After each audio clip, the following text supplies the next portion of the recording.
முதல் Christmas.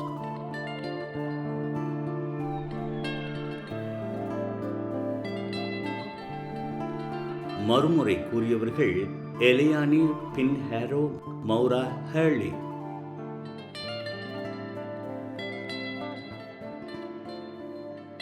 December மாதத்தின் போது சாண்டா கிளாஸ் தோன்றும் முன்னிருந்த முதல் கிறிஸ்துமஸில் என்ன நடந்திருக்கும் என்று கற்பனை செய்து பார்க்க குழந்தைகள் மிகவும் விரும்புவார்கள்.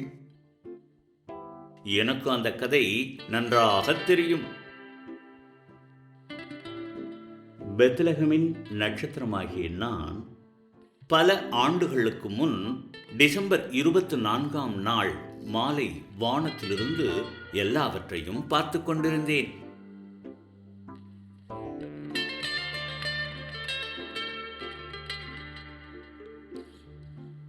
அந்த இரவில் நல்லெண்ணத்தையும் அமைதியையும் பரப்ப விசேஷ குழந்தை ஒன்று பிறந்திருக்கிறது என்பதை உலகத்துக்கு சொல்வதற்காக மற்ற எல்லா நட்சத்திரங்களையும் விட பிரகாசமாக ஜொலிக்கும்படி என்னிடம் தேவதைகள் கேட்டுக்கொண்டார்கள்.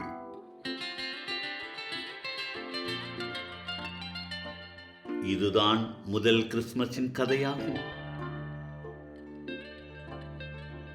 எல்லாம் அமைதியாக இருந்த அந்த இரவில் 3 அரசர்கள் ஒட்டகத்தில் பாலைவனத்தின் வழியாக மெதுவாக வருவதை நான் பார்த்தேன். அந்த நேரத்தில் தேவதைகள் என்னிடம் சொன்னபடி நான் மிகவும் பிரகாசமாக இருந்தேன். கிழக்கில் என்னை கவனித்த அரசர்களால் எனது பேரொளியை நிராகரிக்க முடியவில்லை. ஒருவேளை என்னை போன்ற ஒரு நட்சத்திரம்தான் தேவமகனை நோக்கி வழிகாட்டக்கூடும் என்பதை அவர்கள் கேள்விப்பட்டிருக்கலாம். இரவு முழுவதும் பயணித்த அரசர்கள் ஆடுகளை மேய்க்கும் இடையர்களை சந்தித்தார்கள். இப்பொழுது பிறந்திருக்கும் தேவமகனின் இடத்தை கண்டுபிடிக்க அதோ கிழக்கில் தெரியும் மகத்தான அழகிய நட்சத்திரத்தை பின்தொடர்ந்து போகிறோம். அங்கிருந்த அனைவரும் வானத்திலேயே பிரகாசமான நட்சத்திரமாக இருக்கும் என்னை பார்த்து கொண்டே பயணித்தார்கள்.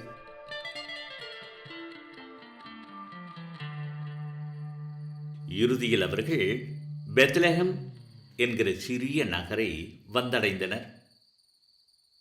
ஒரு விடுதியின் கொட்டகையின் மேல் நான் பிரகாசித்துக் கொண்டிருப்பதை பார்த்தார்கள். எல்லாம் அமைதியாக இருந்தது. அரசர்களும் இடையர்களும் அந்த கொட்டகைக்குள் சென்றபோது வைக்கோல் நிரப்பிய தொட்டியில் ஒரு சிறு குழந்தை இருப்பதை பார்த்தார்கள். குழந்தையுடன் அம்மா மேரி, அப்பா ஜோசப் மற்றும் பண்ணை விலங்குகளும் இருந்தன.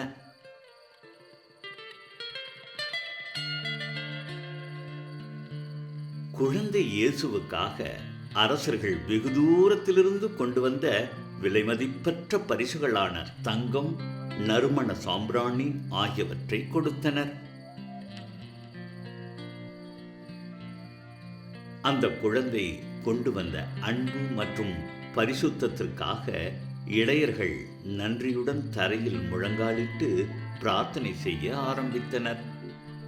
அதன் பிறகு பலரும் குழந்தைக்கு பரிசளித்தனர். இதனால்தான் கிறிஸ்துமஸ் தினத்தின் போது உலகமெங்கும் மக்கள் அன்பு மற்றும் நம்பிக்கையின் அடையாளமாக பரிசுகள் வழங்கி மகிழ்கிறார்கள் என்று நினைக்கிறேன். இயேசு தன் வாழ்நாள் முழுவதும் மற்றவர்களுக்கு மகிழ்ச்சியை கொடுத்ததைப் போல் இவர்களும் தங்களால் முடிந்த அளவு முயற்சிக்கிறார்கள். இப்போது உங்களின் இந்த விடுமுறை பெத்லெஹம் நட்சத்திரம் போல் பிரகாசமாக ஜொலிக்க நான் வாழ்த்துகிறேன்.